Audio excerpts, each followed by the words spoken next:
Hi, I'm Michael Anderson. I farm in partnership with my wife Michelle here at Hokanui. We have 490 hectares in total. We're farming all sheep at the moment. We have had beef on the property, and we have approximately 42 hectares of forest, 20 some hectares of Kiwi2 covenant, and quite a few other remnants of native bush and amenity plantings and shelterbelts.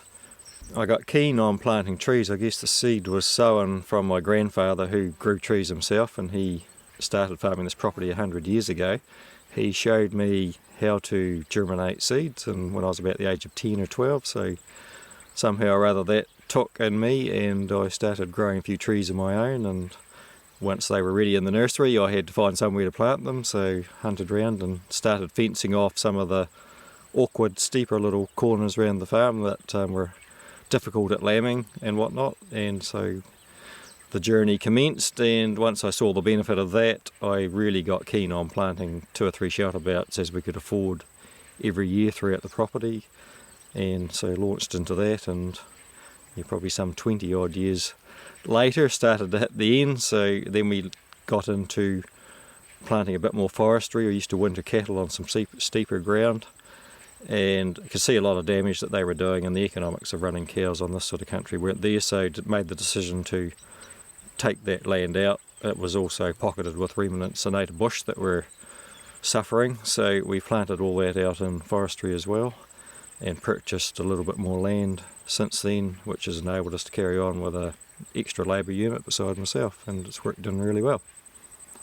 So here we have a sideland that faces sort of southeast, and these are typically quite good here in this environment for planting out in Douglas fir. They're shady, so don't grow too much grass, and quite difficult for managing with stock. And further around we've taken out an area which was a bit wet for duck ponds, and it's also fitted in with a water ram that we've had in the area, so it's taken the stock away from that as well.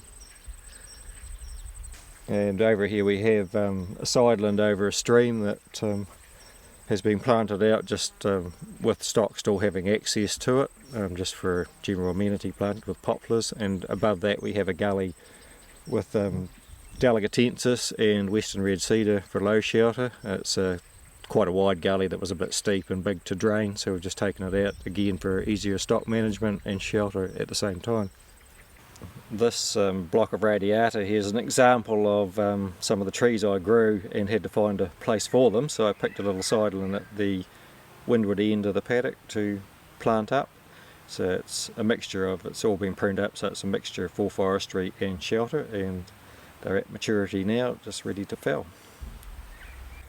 Yeah, here we've got an example of a 2-tiered shelterbelt. It's in an 8 metre wide fenced off area with western red cedar on the windward side for the low shelter, and eucalyptus nitens for the tall shelter on the lee side. They're about 30 years old now, and the idea of course was to cut the bigger trees out at some stage when they got too big and leave the lower shelter, but they're still growing quite fast, so not in any hurry. The taller the better. It gives more shelter further out on the paddock and stops drawing the stock in right underneath it. This block over here is one that we used to winter the cows on, and it was pocketed with bits of native bush and lots of gullies that would have needed drained, and a lot of it was too steep to get a tractor on, so I made the decision to take it out of production for animals and plant it out in forestry with a mixture of cypress and radiata. And in total now we have here about approximately 26 hectares in forestry for timber.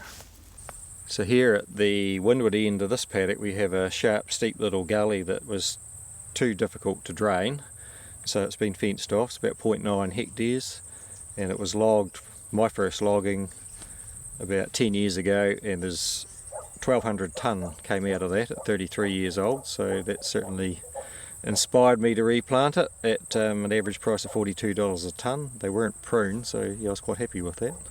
$48,000 was the total that we got for that small block. Yeah, from this vantage point you get a good perspective of the whole farm layout, and you can see lots of the pockets of Kiwi2 bush down here that we've protected, and then further around under another Kiwi2 block we have a shady sideland once again that's planted in Douglas fir.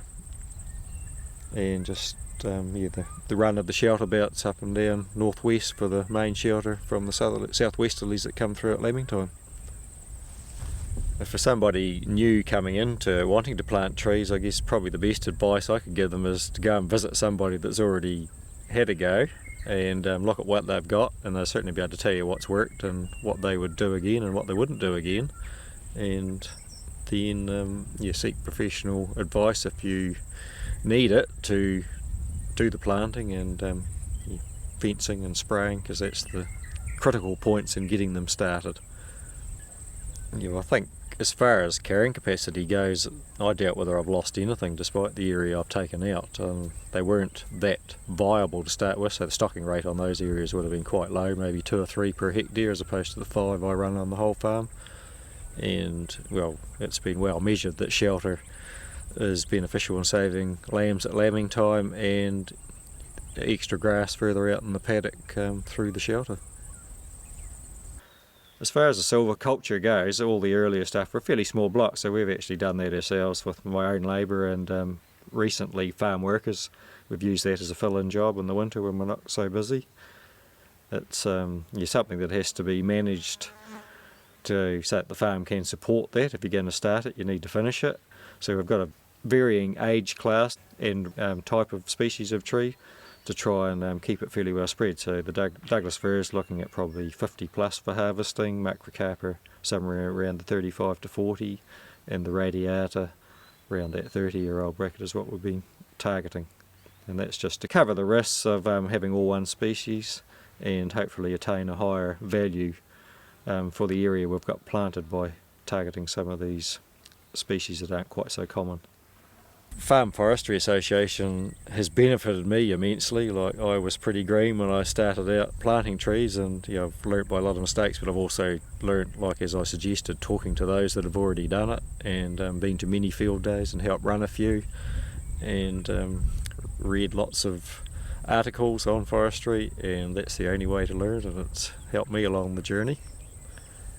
Now, forestry for me, I guess, to sum it all up, I mean, here we are on a beautiful day overlooking the farm. I mean, it's just a great environment to work in, and the trees just help enhance that for me and the stock, and it just makes you want to get up in the morning and do it all again. And it's probably what holds me in this area. I'd never want to go and change farms because I wouldn't have enough time to restart and do what I've done, and it's the trees that actually hold me here on this land.